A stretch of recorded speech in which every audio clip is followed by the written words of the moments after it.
बाघों का शिकार करना ही मेरा काम है। तुम लोग? हम उत्तरी हिमालय में जो कांगनी देश है ना, वहां से आ रहे हैं। वेताल है, देखिए हमारी आंखें। मैं उस देश का वैदराज हूँ। वैसे तो मैं बाघ को पकड़कर उससे दवा बनाता हूँ। बाघ को मार कर नहीं, जिंदा बाघ के दूध से। जल तरंग को ही बाघ के दूध की दवा? सिर्फ आपके लिए नहीं है, वेताल किले के सारे समूह के लिए लाया हूँ।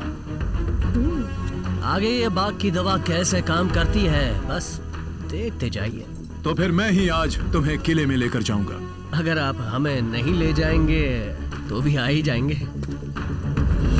पूरी छानबीन कर ली है। बोरी में सिर्फ दवा बनाने की जड़ी बूटियां और बीज हैं। हाँ। वैद्य को औजार की क्या जरूरत? वहीं रख दो इसे।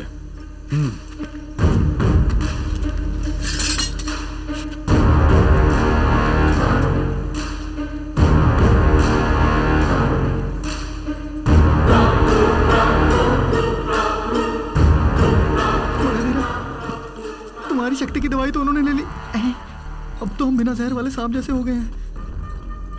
जब मैदान में उतर ही गए तो जो होगा देखा जाएगा।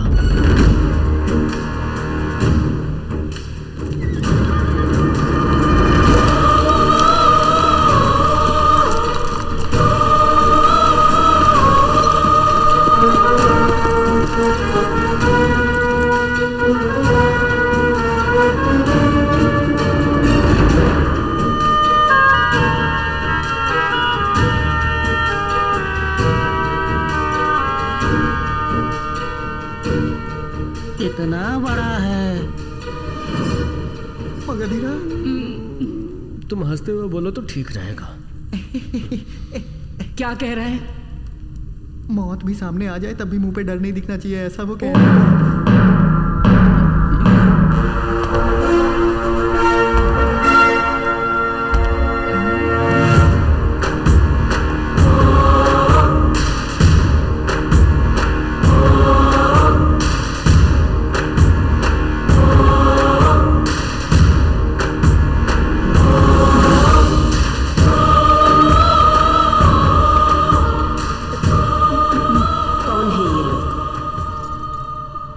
बहुत ही भोले लगते हैं। तब तो हमें कुछ भी नहीं करेंगे। इधर कौन है ये? महारानी या जादूगरनी? ये लोग कहाँ से आए हैं? रानी तुम्ही से पूछ रही हैं। वो क्या है कि कांगिनी देश से हम तीनों दवाइयाँ लेके आए हैं। रानी, मैं वैदराज हूँ, मगधीरा। यहाँ रक्त प्रभावी बीमारी से हर महीने 3 लोग मर रहे हैं। आप इतने आराम से आ रहे हैं? आते वक्त रास्ते में पेट गड़बड़ हो गया था। चुप रहे।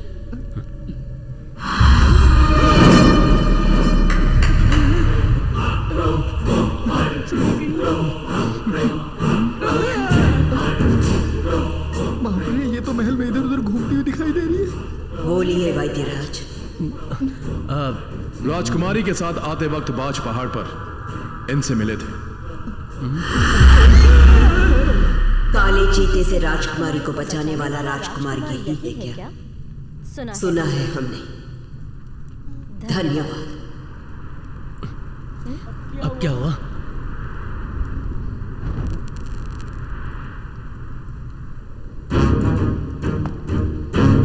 बोलो, इतनी देर से क्यों आए? रानी, हमारे कांगिनी देश में तूफान आया, इसलिए जड़ी बूटियों के पौधे खराब हो गए और हमें देरी हो गई। दवा तैयार करने में आपको कितने दिन लगेंगे? कोई कहानी बना दे भाई। यमन रानी, पहले जड़ी बूटियों को उबालकर छानना होगा और फिर वापेरी के पत्तों को सुखाकर पीसना होगा। ये सब हम नहीं जानते। दवा हमें कब मिली? वो मैं 3 दिनों में। तैयार कर लेंगे। उस दवा से सबकी बीमारी ठीक हो जाएगी, ये साबित कर सकते हो? क्या हुआ? बोलती क्यों बंद हो गई? बिल्कुल बीमारी चली जाएगी। ऐसी दवा बनाएंगे हम। ठीक है, आप लोग थोड़ी देर आराम करके अपना काम शुरू करना। बहुत बहुत धन्यवाद यमन रानी। इस मुसीबत से हमें कैसे छुटकारा मिलेगा बताओ भाई। हमें खुद ही कुछ करना पड़ेगा। ज्योतिष का क्या कहना है बेटा? दक्षिण से अच्छी खबर आने वाली है, ऐसा ज्योतिष का कहना है। अच्छी खबर।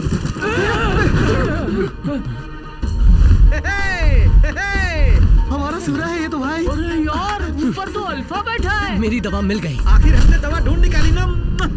शक्ति की दवा देखते ही मेरी जान में जान आ गई भाई।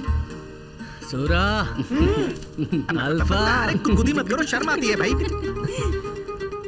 कोशिश करके शक्ति की दवा को बदल दो। हमारी जो दवा है उसे कहीं और छुपा के उसकी जगह पानी भर के रख देते हैं।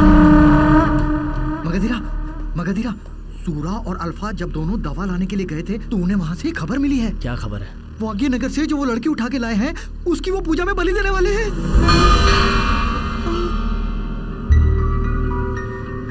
पवल मल्ली कहाँ होगी?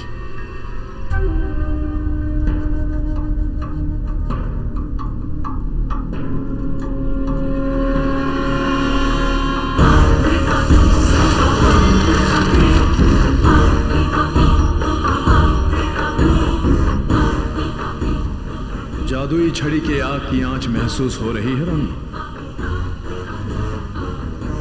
ये कोई साधारण छड़ी नहीं है, 17 जानों से भरी शक्तिशाली जादू की छड़ी है।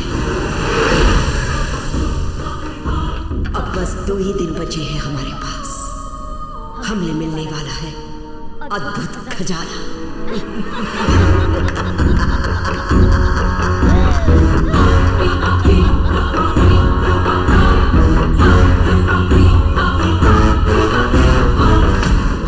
पे जो है वही कारागार लगता है। इस तरह कांपते चलते हुए मुझे तो पूरा किला ही कारागार लग रहा है। इसमें अलग से भी कारागार होगा क्या? बातों से मत डराओ मुझे।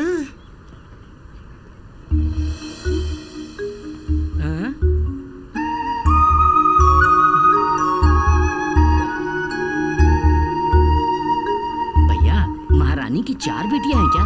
इनमें से सिर्फ एक ही राजकुमारी है, बाकी तो सब दासियां हैं।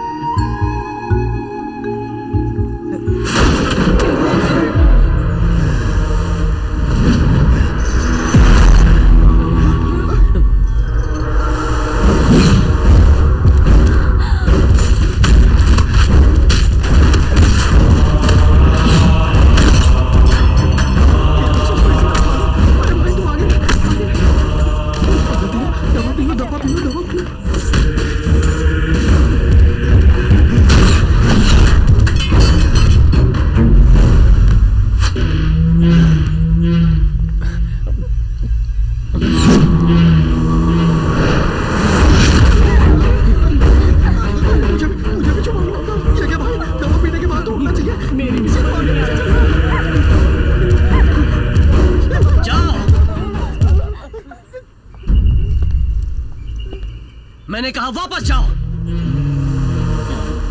इसकी एक आंख तो दिख रही है, दूसरी कहाँ है?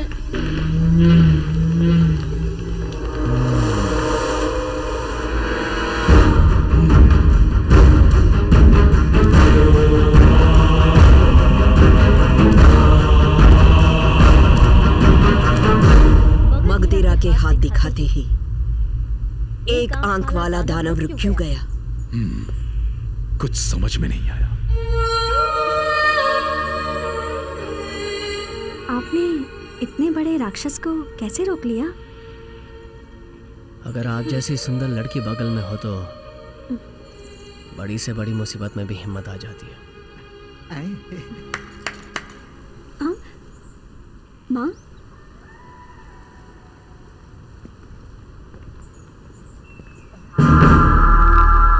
मैंने तुम्हें क्या कहा था?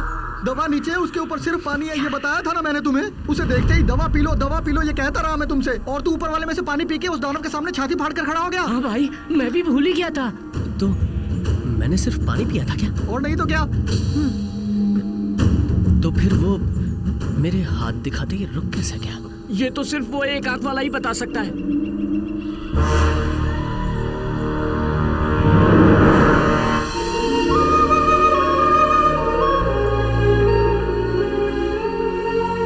नमस्ते राजकुमारी जी।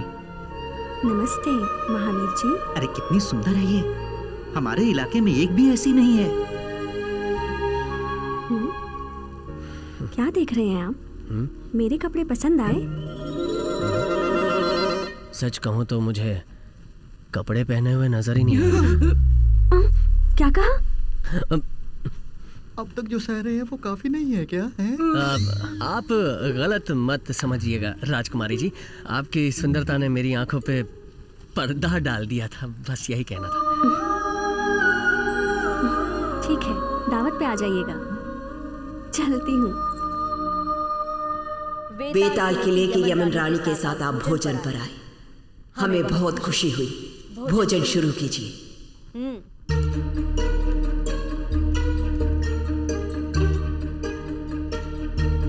वहां से सब्जी लेनी होगी तो यहाँ से वहां तक घोड़े पे बैठ के जाना पड़ेगा। अरे वो छोड़ो भाई, वहाँ देखो उस मगरमच्छ को, कैसे लंबा लिटा रखा है, मरा हुआ है लेकिन फिर भी मुझे डर लग रहा है।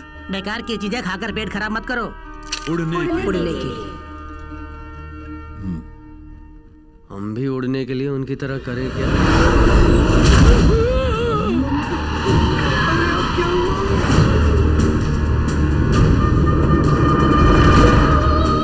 मेहमानों के साथ मिलकर खुशी बांटना हमारा सांप्रदाय है। आओ टकराते हैं उड़ने के लिए। अरे भाई तुम उड़ना चाहते हो तो हमें क्यों नहला रहे हो? यमन रानी से मिलके बहुत अच्छा लग रहा है। 56 गांवों पर राज करना कोई आसान बात नहीं है। हाँ बिल्कुल, मेरी प्रजा है वो, और मैं उन्हीं के लिए बनी हूँ। बड़ी खुशी की बात है रानी।